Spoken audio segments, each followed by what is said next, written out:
Hey team, welcome to the 2020 to 21 season of First LEGO League Challenge. This season's challenge is entitled Replay. You're going to find out more about that in the coming moments. So, what is First LEGO League? Well, there are a number of different challenges and tournaments that operate internationally. And they start for 4 to 6 year olds with the First LEGO League Discovery Tournament. And they move on for 6 to 9 year olds to the First LEGO League Junior Tournament. And the one that you're going to participate in and compete in is the First LEGO League Challenge. And as I said, this year's challenge is called Replay. And if you like this sort of thing, and as you get older, in secondary school age, there's a whole other competition that runs worldwide. It's called the First Tech Challenge, and that's aimed at 12 to 18 year olds, and that's where you build full-size robots of your own design, nothing to do with Lego. So really quite fantastic stuff if you're into engineering. So this year they've just released the challenge information, and this year is going to be focused on replay. It's themed around play and being active, and you can see on the screen here what they call the challenge mat. So this is 2.4 meters by 1.2 meters, big challenge area where your robot will start from this start zone here, and will have to complete a number of missions, probably about 12 missions. And you can see on this map, or this challenge map, there are a lot of black lines. So that tells me that this year there's going to be an awful lot of focus on being able to follow a line. So follow the line, FTL, is a technique that you'll learn about, and on the Mindstorms or Spike robots that we'll build, you'll put sensors in there that can sense, their color sensors, and they can see if they're on or off the black line, and then you can program the robot to steer back onto the black line, so you can follow a black line along and get to the destination you want to reach and perform a mission. And that mission might be to lift something up onto a peg, or it might be to push some blocks somewhere, or to turn something over, and you'll have to come up with designs as to how that will happen. So yeah, we'll learn more about this as the season gets going. What's the timeline? So I've registered the team. 1st of June the registration opened, and I got in there straight away, registered a team again. We'll be competing as First Friday Science Club, and we'll be doing that independently of school. The school may enter some teams from the borders, and we'll compete alongside those teams. On the 4th of August, everyone around the world will start to see what this year's challenge is actually about. The rules will be released, and you'll get a whole bunch of information about the things that you have to do in the run-up to the tournament. And the tournament that I've chosen this year is the same place as we did last year. It's at the Rutherford Appleton Lab in near Didcot in Oxfordshire. It's a nice location. It's a fantastic place for anyone interested in science. And we will be competing in an all-day competition on the 12th of January in 2021. So between August, after summer, you'll come back, and we will have 12 to 14 sessions, 90 minutes each. And we will prepare for the competition day, and I'll tell you more about what's going to happen there. If you're successful and you win, you're the top team at that competition, you will get to go on to the regional finals. Last year they were held in Bristol, and sometime in February, it looks like 22nd of February, those regional finals would lead to a all over UK and Ireland final. And if you were lucky enough to win that, you would go through to international finals. But let's just focus on participating, because that's the key thing when you're starting out. So a little bit more about what's involved. So teams are 2 to 10 children, and we have lots of different teams can prepare from one school. There need to be 1 or 2 adult coaches. So I'm your coach for this season. We've got a bunch of equipment that we already have, and I'll talk to you more about that as we get going. And as I mentioned, we're going to have a whole series of weekly Friday after school 90-minute, hour and a half sessions where you will learn how to program the robots, how to build robots. You will come up with designs. You will work on an innovation project, and you will do all of this following some core values. And those are the sort of values that St. John's talks to you all the time about. So they won't be any surprise to you. So this year's team, we've got Sebastian, Noah, Sean, Joshua, Alexander, and Elliot. So that's 2 of you competing again, and 4 new joiners to the team. So I mentioned to you, there are 4 parts to the tournament, the competition. There's a robot game. This is what everyone thinks about as being the first Lego League. So you will participate in a challenge where you have 2.5 minutes to complete a number of missions. I think it will be about 12 missions, and you will have to act really quickly to get your robot to launch from the launch area, follow some lines, do its mission, return to base, and then you can have it set off and do the next mission. 2.5 minutes isn't very long, but you'll see that it's you've got to be strategic about how you what missions you pick, which ones score the most, which ones are the riskiest, and you might lose points, for example, and you will come up then with a robot design. And your robot design will be a physical design, so it will have bits and pieces on it that might lift things up or push things sideways or put something onto a peg, this sort of thing. So you will come up with a design, a physical design, and then you will also need to come up with a set of programs that will allow the robot to get by itself, because it's autonomous. You're not allowed to, it's not remote control. You have to set the robot off on its mission, and it has to complete the mission by itself without you touching it. If you touch it, you lose points. And I'll explain how that works later in the mission or in the process. The whole way through the 12-14 weeks, you will be working on an innovation project, and you'll need to research that project. So it might be something to do, it'll probably be something to do with play and exercise, I imagine, this year, given the theme of this year's challenge. But it might be community play areas, or it might be people becoming unfit and less fit and not being as active as previous generations. So these are just thoughts. It's not for sure. We will find out in August what exactly the innovation project theme is, and then you will pick your own sub-theme, and then you will research it, and you will put together a solution to the challenge, and you will present that to the judges at the tournament. You have 5 minutes to present it, and I think you'll do best if all of you participate. So don't leave the presentation to one person or 2 people. If you all participate, it shows a better team effort, and you'll score higher, I believe. How you present it is up to you. So you might do that as a song. You might do it as a PowerPoint presentation. You might build a model.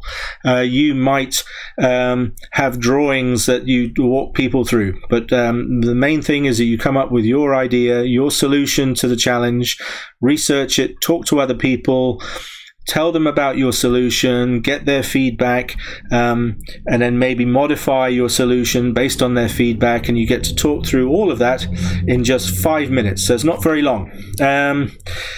I mentioned you've got to do all of this following some core values, and those core values are about discovery and innovation and teamwork and fun. So if you don't follow those core values, it becomes quite apparent on the tournament day. You can see the teams that aren't working as a team, or the groups that aren't working as a team. You can see those ones that haven't really been on a journey of discovery. They haven't innovated in any way. They've followed someone else's design. These things come out and the judges can spot it. So last year's team, they did really well. They won the Judges Award because they scored consistently high across the robot game, the robot design, the innovation project, and the core values that they applied in all of those. So that's really important to understand, and that's actually, I think, one of the most important things about this whole participating in this whole challenge is learning to work together, be innovative, have fun, and be able to demonstrate that again in a 5-minute presentation to the judges. And how you present again is your choice, but you could give each, maybe you could talk about an example of how you had fun, an example of how you innovated, an example of discovery, etc. Right? So there we go. Three robot games on the day. There are 6 of you, so 2 of you will get to participate in each robot game, so each have a chance to have a go. You'll have to do 3 presentations, one about the robot physical design and the programming of it, one about your innovation project, and one about core values. Okay, I think I've talked through a lot of this, but I'm going to send this presentation to all of you, so you'll be able to read through it in your own time. All of the information is online at the Institute of Engineering and Technology website in the UK, or on the First Lego League International website. I've copied the key bits of information here, and I think on each of these there are some tips as to the best way to go about things, and I really encourage you to read those and understand those tips, because we realized at the end of last year's season, boy, they really score you on those tips. So if you just follow the tips, you'll have a much better outcome. I mentioned the core values, so here they are: discovery, innovation, impact, inclusion, teamwork, and most importantly of all, we're doing it for fun. Yep. And the robot design, look, here we go. Top tips, innovation again. Don't go and look on YouTube and in the internet and copy someone else's design. Come up with your own. Be able to describe to the judges why you came up with your design, what you discovered. They love to hear about the fact that you tried things, they failed, and then you tried something else and it worked. That process, we're going to talk about that, and you'll learn about that, I'll teach you how to do it. There's a methodology, a process, a way of doing things that is called design thinking. And that's what we're going to use. It's a step-by-step iterative process where you improve things gradually and until you get a good outcome. Okay, so sense your surroundings. Well, you can see I told you that challenge mat this year, lots of black lines. Sensing your surroundings, what they're talking about is using sensors on the robot to follow the lines, to sense the color, and to know if they're on the black or they're off the black. If it's off the black, you've got to steer back onto the black. So that's something that's going to be very important this year. Yep, the judges know nothing. So if you stand there and you just assume they're going to understand the process you went through, how you came up with your design, why you came up with your design, why you changed it to the final design, they know nothing. So unless you tell them, they won't know. And if they don't know, they can't score you highly. So this is all just learning how to present. So if you think about this process, You're going to have fun. You're going to come together with your friends on a weekly basis. You're going to work on building a robot, designing one, building one, programming it. You're going to work on a project. You're going to research it. You're going to come up with a solution. You're going to test it, and you're going to refine it. But all the way through, you're going to have fun, right? And as you're doing that, I hope that you're going to learn a whole bunch of different techniques and have different experiences that will put you in good stead for the future. Okay, and teamwork. Failure is great.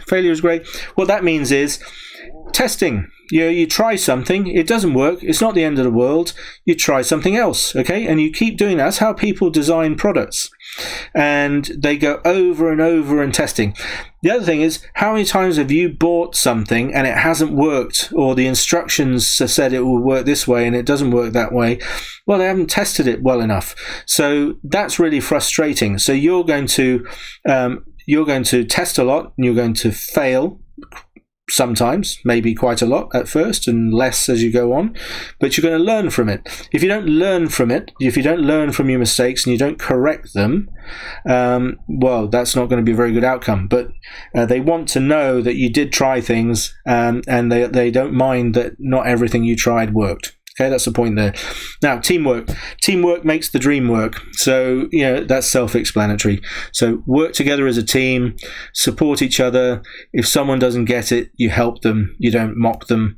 I won't stand for any of that during the class. So you're during the course. So you'll see that, I'm Sean's dad, but when we do our first Lego League challenge, I'm not Friendly Chris. I am Friendly Chris. I'm always Friendly Chris. I didn't mean quite like that. But I will expect that you behave like it's we're in a class. We're having fun. It's a fun class, but I expect you to treat each other with respect and to support each other and to work as a team. Okay. Now, the robot game, again, just concentrating on the top tips. Check the rules and check them again. They are quite complicated, actually. We'll work through them. At the end of the day, they're not so complicated once you understand what the overall objectives are. But there are certain things like you can't touch the robot while it's on the mat and it's doing its missions. If you do, you lose points. They take away little tokens from you. Ending the game with all of your tokens, you score higher than if you were to lose tokens. So you don't want to do that. It's just like your tie cards. You want to gain as many gain ties as you can, and you want to avoid losing ties. You don't want forfeit ties. Yep. So that's the way it works. I'm using old St. John's terminology there, but you get the idea. Don't lose points. We just want to gain points. And the way to control all of that is to understand the rules, right? Which missions? Well, if there are 12 missions, you don't necessarily have to do all of the missions. Last year's team, we did quite well, and they only did maybe half of the missions. So they picked the missions that were the easiest to score the most points with the least risk of losing points or undoing points you've already scored by knocking things over, for example. Robot design, it's everything. You really have to think it through. It's not rocket science. It is just Lego, but there's an awful lot that you can do with it. So coming up with your own original design, that's what they really mean here. And don't run before you can walk or drive. So don't try to build the most fancy thing ever. Let's get something that can get from the launch zone to the work area, following the line, completing the mission and coming back, basically. And if you can do that, then we can get fancy. Okay, so walk before you can run. Design thinking, I talked about that. So what is design thinking? Well, it's a methodology. It's a process that people use to try to consistently and repeatedly innovate. And innovate means come up with new things, usually new things that are disrupting some other way of doing things. And we're going to make that part of everything that we do, okay? And here's the process, right? Empathize. That means understand the problem or the challenge. define the challenge. So once you've understood it, you define what it is you've got to do. Ideate, I don't really like that. It's not a proper word, but that's the terminology that they use. Come up with ideas of how you're going to solve the challenge. And then once you've got, and this is iterative, so you define it and then you come up with ideas, and then you create a prototype. That means a possible product or a possible solution to your challenge. You test it. And if it doesn't work, you go back and you go to other ideas, and then you prototype and you test, and you keep going round in circles until you come up with something that works, a prototype that's near final, that works. It's based on now a really well tested idea that's strong, and a solution to your defined problem statement. Yep. So that's how it works. We will be doing that. And I guess the key thing to remember here is, so the first LEGO League challenge is for 9 to 16-year-olds. Last year we turned up bright and early on the I think it was a Wednesday at the Rutherford Appleton Lab, and there were 18 or 19 other teams there. And they looked like teenagers, quite a lot of them. And our little group of 9 and maybe a couple of 10-year-olds, and even maybe one older man that was the coach, me, felt a little bit anxious when we arrived. We thought, oh my goodness, what are we up against?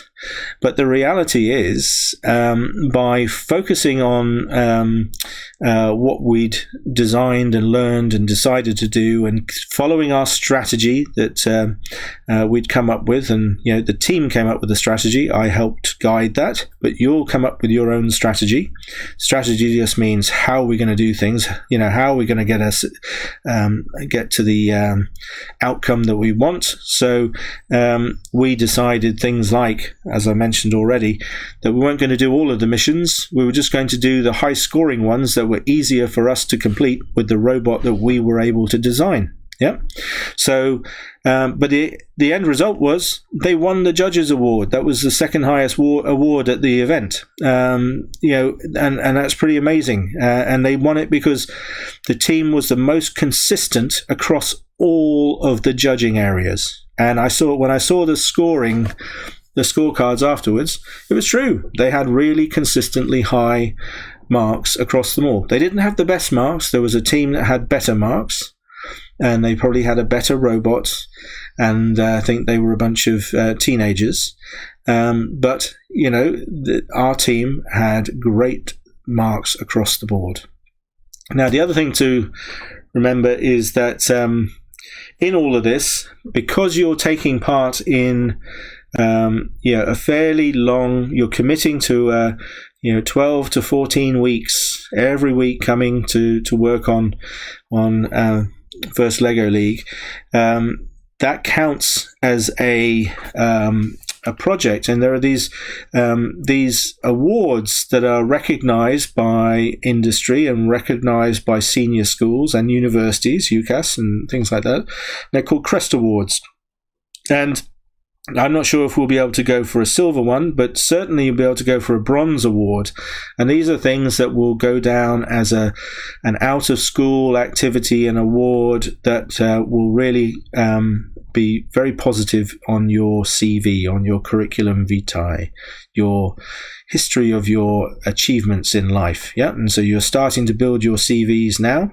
And this will be something on there. Also, just for taking part in the first LEGO League, you will get an IET, that's Institute of Engineering and Technology Industrial Cadets Award. You'll get a silver level award, and again, that's another industry and university and secondary school recognized award. So these are good things.